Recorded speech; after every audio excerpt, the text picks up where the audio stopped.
Energi dan Mineral Alam Migas, Prodi Teknik Produksi tingkat 1, kelas 1A, mata kuliah Mekanika Fluida, kelompok 2. Perkenalkan, nama saya Imam Rafiansyah, NIM 2514100028. Perkenalkan, nama saya Reski Alfalah Anzira dengan nomor induk mahasiswa 2514100095. Saya Denis Najul Maharani dengan NIM 2514100001. Saya Hilal Rahman Aditya dengan NIM 2514100057. Saya Hidayat Rifki dengan NIM 2514100098. Kali ini saya akan menjelaskan tentang pengaruh koefisien gesekan pada diameter pipa. Nah, koefisien gesekan sendiri yaitu angka yang menunjukkan seberapa besar hambatan yang diberikan dinding pipa pada fluida yang mengalir. Nah, semakin besar gesekannya, maka hambatan semakin besar dan aliran semakin susah. Jika gesekan kecil, maka hambatan juga akan mengecil dan aliran semakin mudah. Di sini saya akan membacakan penentuan koefisien gesekan pipa dengan berbagai diameter. Berikut langkah-langkah yang harus diikuti untuk menghitung koefisien gesekan pipa. Yang pertama, periksa apakah semua sambungan dan bak penampung tidak bocor. Yang kedua, tutup semua keran pipa, pengumpan tekanan dan manometer untuk mencegah kerusakan dan kelebihan beban pada manometer. Periksa kaca pengukur dan skala meter pada tangki pengukur dan pastikan ketinggian air terpasang dan tegak lurus. Yang ketiga, periksa sambungan listrik yang tepat ke saklar yang terhubung secara internal ke motor.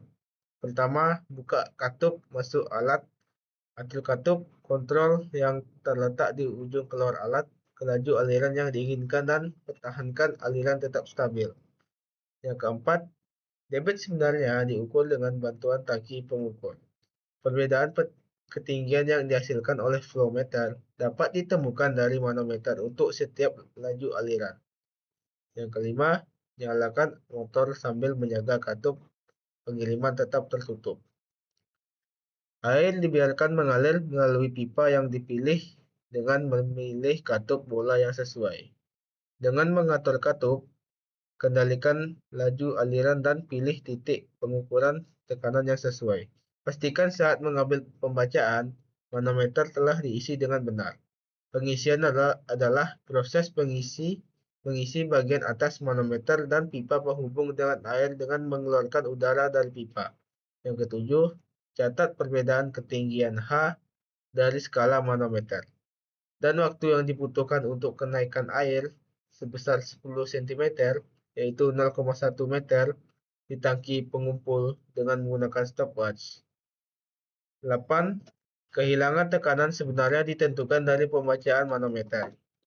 Kehilangan tekanan akibat gesekan dalam pipa diberikan oleh rumus Darcy. Koefisien gesekan ditunjukkan oleh F. Yang kesembilan, ulangi langkah 4 hingga 8 untuk rangkaian pembacaan yang berbeda dengan mengatur katup pembuangan.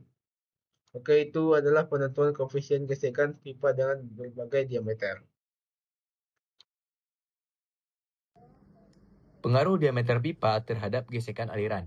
Di dalam pipa, fluida selalu mengalami gesekan dengan dinding pipa.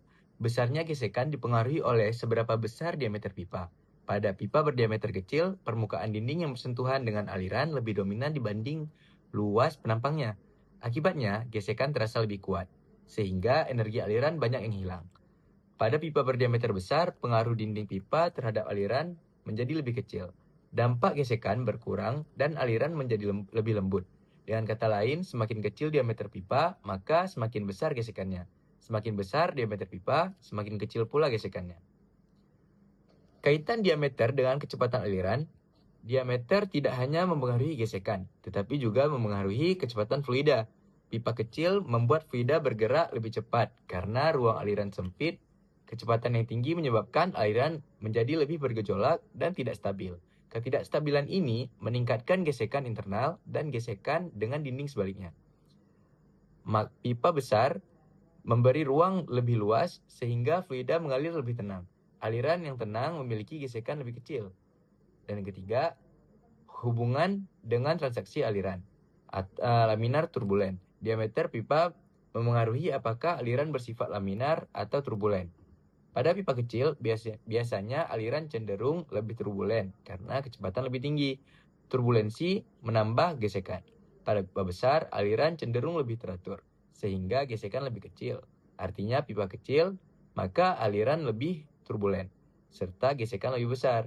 Sedangkan pipa besar, maka aliran lebih teratur, sehingga gesekan lebih kecil.